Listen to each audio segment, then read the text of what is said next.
ஆண்டவருக்குள் பிரியமான சகோதர சகோதரிகளே, ஒரு இறை வார்த்தையினுடைய ஒரு சிந்தனையோடு இந்த நாளில் உங்களை சந்திப்பதில் பெரும் மகிழ்ச்சி அடைகிறோம். அன்புக்குரியவர்களே, வார்த்தை உண்மையானது, வார்த்தை சுவையுள்ளது. அதாவது கடவுளுடைய வார்த்தை எவ்வளவு நல்லது என்று சுவைத்து பாருங்கள்.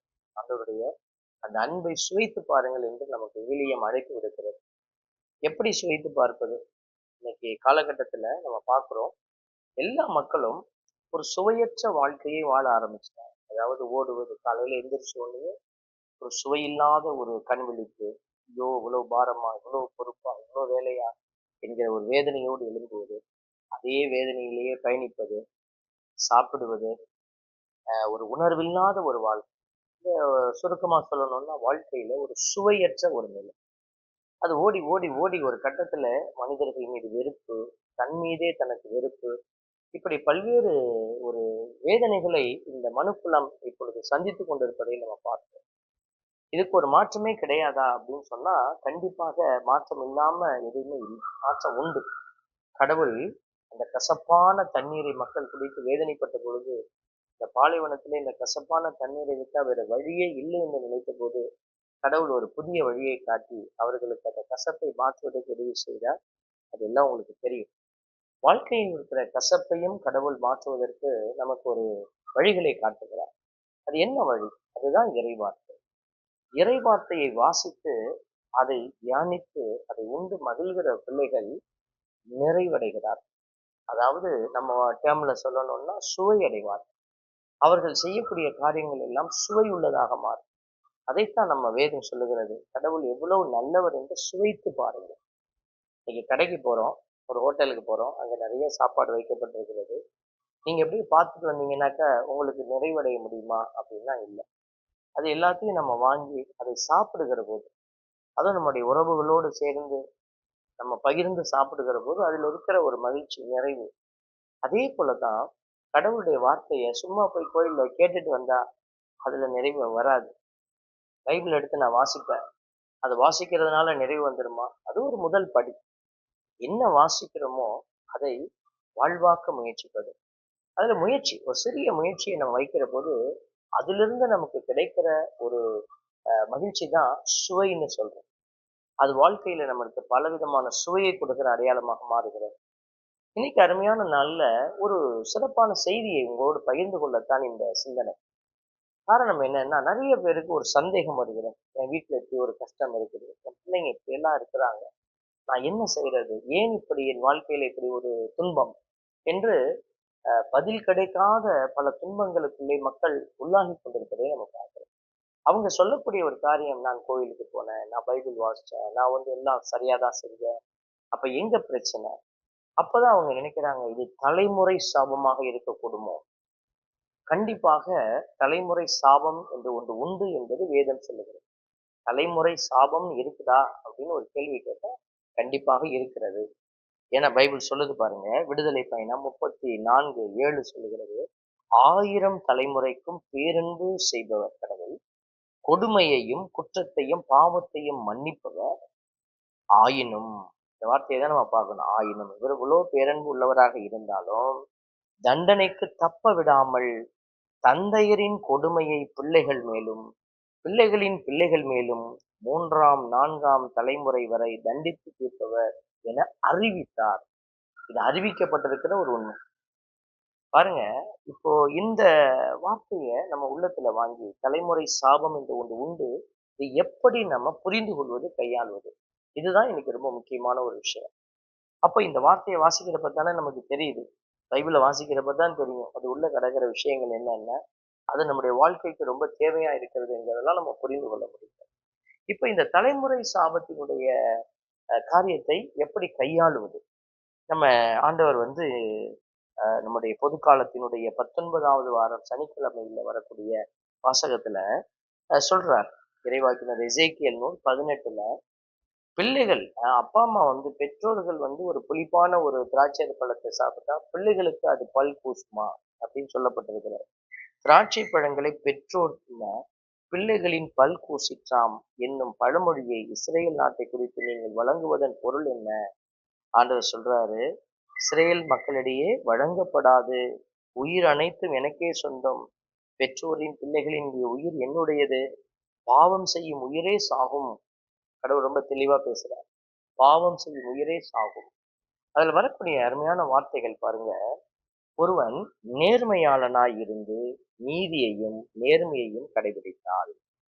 இப்ப கடைபிடிக்க வேண்டியதை ஒரு வரியில சொல்லிட்டாங்க. அடுத்தது பாருங்க, மலைகளின் மேல் உண்ணாமலும் இஸ்ரேல் வீட்டாரின் சிலைகளை நோக்கி தன் கண்களை ஏறெடுக்காமலும் பிறன் மனைவியை கரைபடுத்தாமலும் தீட்டுள்ள பெண்ணை நெருங்காமலும் இருந்தால், அடுத்திருப்பவனை ஒடுக்காமலும் கொள்ளையிடாமலும் இருந்து கடன் வாங்கியவனுக்கு அடமானத்தை திருப்பிக் கொடுத்து பசித்தவனுக்கு தன் உணவை பகிர்ந்தளித்து ஆடையின்றி இருப்பவனுக்கு ஆடை அணிவித்திருந்தால், வட்டிக்கு கொடாமலும் கொடுத்ததற்கு அதிகமாய் பெறாமலும் இருந்து தன் கையால் அநீதி செய்யாது விலகி மனிதரிடையே எழும் வழக்குகளுக்கு நீதியுடன் தீர்ப்பளித்தால், என் நியமங்களுக்கு நீதி நெறிகளையும் என் நியமங்களையும் நீதி நெறிகளையும் கடைபிடித்து உண்மை உள்ளவனாக நடந்து கொண்டால் அவன் நீதிமானாவான். அவன் வாழப்போவது உறுதி என்று என்கிறார் தலைவராகிய ஆண்டவர்.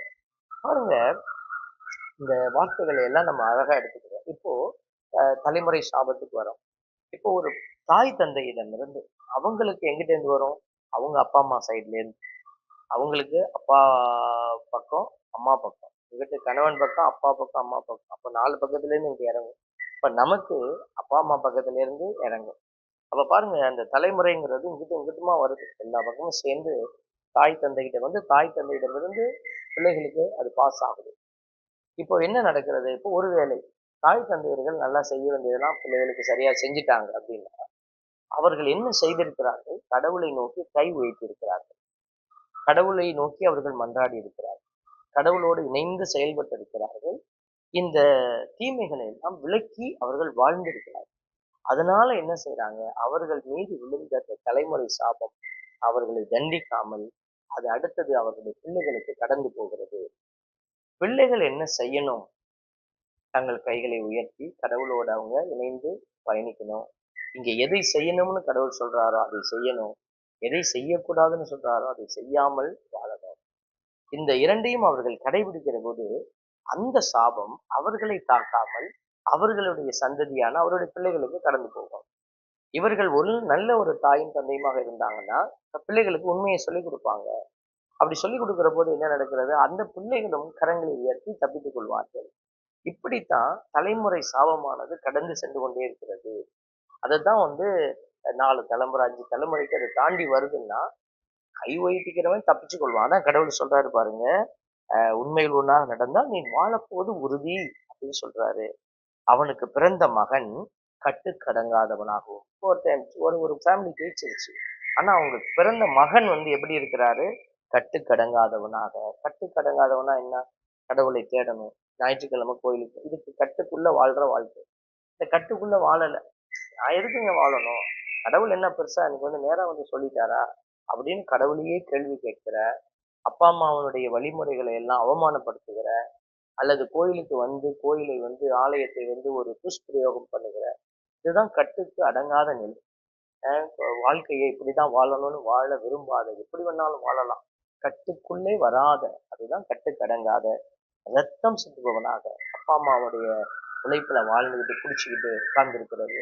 பெண்களை மனைவியரை வெளியில வேலைக்கு அனுப்பிவிட்டு அதிலிருந்து வாழ்வது, பிள்ளைகளுக்கு பிச்சை எடுக்க வச்சு அதிலிருந்து வாழ்வது, பிள்ளைகளுடைய பெயரை சொல்லி எல்லா இடத்துலயும் பிச்சை எடுப்பது, இதெல்லாம் கடவுளுக்கு உகந்த காரியம். இதுதான் ரத்தம் சிந்துபவன், அடுத்தவருடைய ரத்தத்தை சிந்துகிறவனாக முன் சொல்லியவற்றினுள் ஒன்றை பிறருக்கு செய்பவனாக இருந்தால், தீமையை ஏதாவது செய்யறவனாக இருந்தால் அவன் வாழ மாட்டான். சரிங்களா? அருவருப்பான இவற்றையெல்லாம் அவன் செய்துள்ளதால் அவன் சாவது உறுதி, அவனது இரத்தப்பழி அவன் மேலேயே இருக்கும். சரிங்களா? அப்போ அவன் செய்த காரியங்கள் அவனுக்கு அது ஒரு வேதனையாக நிற்கும். ஆண்டவர் மிக தெளிவா இதை சொல்லியிருக்கிறார். அப்போ இந்த வார்த்தைகளை கேட்கிற போது நம்ம உணர வேண்டிய ஒரு விஷயம் என்னன்னாக்க, கடவுள் நமக்கு இந்த வழிகளை எல்லாம் காட்டி இருக்கிறார், இந்த வழிகளை நமக்கு உணர்த்தி இருக்கிறார். இந்த வழிகளை உணர்ந்திருக்கிற நாம என்ன செய்யணும்? முதல்ல நம்ம ஞானம் பெற்று இந்த வார்த்தை எங்களுக்கு விடுதலை கொடுக்கிறது என்பதை உணர்ந்து அவர்கள் தப்பித்துக் கொள்ளணும். இந்த நேரத்துலதான் அவங்க என்ன செய்யறாங்க? நிறைய பேரு கஷ்டத்தை சமாளிக்க முடியாம, நான் என்ன செய்வேன், அங்க போவேன், இந்த கோயிலுக்கு போவேன், அந்த கோயிலுக்கு போவேன், அந்த கோயில்ல போய் வாசப்படியில இதெல்லாம் வித்தாங்க, அதெல்லாம் வாங்கி நான் மாட்டிக்கிட்டேன், கையில கட்டிக்கிட்டேன், இதெல்லாம் எனக்கு விடுதலை கொடுக்கும். ஸோ கடவுளுடைய வார்த்தைய தெரியாம நீ எதை எதையோ உன்னுடைய உடம்புல ஏற்றுக்கொண்டு இதெல்லாம் விடுதலை கொடுக்கும்னு நினைச்சீங்கன்னா அதுவே உன் தலையில பெரிய சாபமாய் மாறி போகிறது. அதுவும் உன் தலைமுறை சாபத்தினுடைய வெளிப்பாடு. அதனாலதான் நம்ம சொல்றோம், உண்மையை பற்றி கொள்ளுங்க. வெறும் கயிறையோ தாயத்தையோ ஒரு மந்திர அடையாளத்தையோ அல்லது பிசாசினுடைய அடையாளங்களையோ அல்ல, கடவுளுடைய வார்த்தையை பற்றி கொள்ளுங்கள். அதுக்குத்தான் ஆண்டவர் அழகா சொல்றாரு பாருங்க, சிறு பிள்ளைகளை போல நீ மாறு அப்படின்னு சொல்றாரு. சிறு பிள்ளைகளை போல மாறாவிட்டால் உன்னால விண்ணரசுக்குள்ள வர முடியாது. அப்ப சிறு பிள்ளைகள் எங்க இருக்கிறாங்க? விண்ணரசுக்குள்ள இருக்கிறாங்க. சிறு பிள்ளைகளுடைய மனநிலை பாருங்க எப்படி இருக்கும்னா, என்ன அடிச்சாலும் அப்பா அம்மாட்ட போய் ஒட்டுவாங்க. அப்பா அம்மா தான் அவங்களுக்கு எல்லாமே. அப்ப சிறு பிள்ளைகளுடைய மனநிலைனா என்ன? அடிச்சாலும் புடிச்சாலும் ஆண்டவர் தான் எனக்கு. நீ மீண்டும் போய் ஆண்டவரிடத்துல விழணும். அப்பா அம்மா சொல்றது எப்படி இந்த குழந்தைகள் கேட்டு செயல்படுதோ அதே போல கடவுள் சொல்றதை நீ முதல்ல கேட்டு செயல்படணும். தாய் தந்தையை விட அற்புதமாக கடவுள் வழிநடத்திட்டே இருக்கிறாரு. இந்த வழிநடத்துதலை நீங்க புரிஞ்சு கொள்ளணும். இன்னைக்கு நிறைய பேரு வாழ்க்கை சுவையற்றதாக மாறி போனதுக்கு காரணம் என்னன்னா, தாங்கள் விரும்புவதை செய்ய விரும்புவதுதான். கடவுள் என்ன சொல்றாருங்கிறத நீங்க கேட்டு செய்து பாருங்க. கடவுள் வேதம் என்ன சொல்லுது, வார்த்தை உங்களுக்கு என்ன சொல்லுது, இப்படி நீங்க செய்தீங்கன்னா கண்டிப்பாக தலைமுறை சாபத்திலிருந்து உங்களால விடுதலை பெற முடியும். தப்பித்துக் கொள்ள முடியும். விடுதலை பெறுவதுன்னா தப்பித்து தான் கொள்ள முடியும். அதை நீங்க நீக்கலாம் முடியாது. அது கடவுளுடைய கையில் விடப்பட்டிருக்கிற காரியம். ஆகவே இனிமேல் குழம்பிக் கொள்ளாமல் இது இருக்கிறதா இல்லையா, இருக்கிறதோ இல்லையோ அது என்னை தாக்கி விடாதபடிக்கு நான் என்ன செய்யணும். இப்ப நம்ம சொல்ற காரியமெல்லாம் இது செய்யக்கூடாத காரியம் இல்லை. எது செய்யக்கூடாதோ அதை செய்யக்கூடாது, செய்ய வேண்டியதை செய்வது. ஆகவே அறிவை நம்ம கீழே வச்சுட்டு கடவுளுக்கு உகந்தவற்றை நம்ம செய்து இந்த வேதனையிலிருந்து தப்பித்துக் கொண்டு உங்கள் வாழ்க்கையை நீங்கள் சுவையுள்ளதாக மாற்றி ஒவ்வொரு நாளும் நம்ம வாழக்கூடிய வாழ்க்கை அர்த்தமுள்ள, சுவையுள்ள, ஆசீர்வாதமானதாக மாற முயற்சி செய்யுங்க. இறைவன் உங்களுக்கு உதவி செய்வார். God bless you.